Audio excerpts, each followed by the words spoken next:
એની અંદર આ છાણનો પ્રયોગ, આ દેશી ગાયનું તાજું છાણ.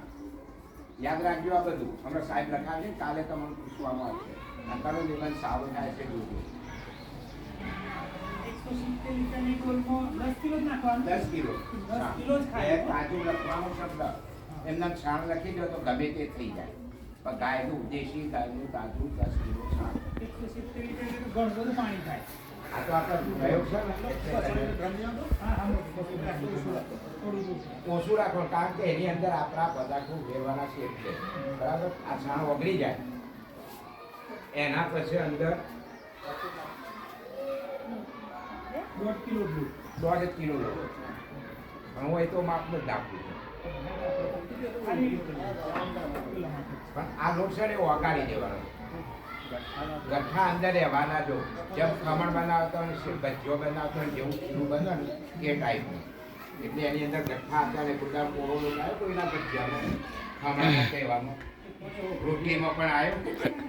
મોઢામાં પોણી આવી ગયું.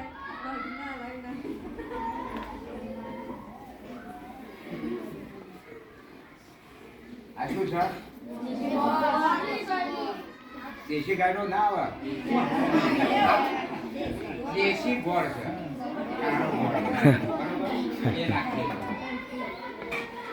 આ ગોળ છે ને થોડો કાઢો છે ને એટલે કઈ અત્યારે છે ને એટલું વગેરે કાલે ખાતરી કરી દઈ.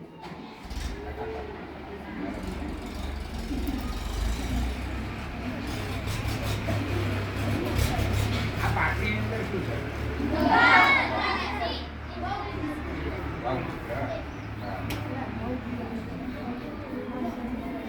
દેશી ગાયનું ગૌમૂત્ર.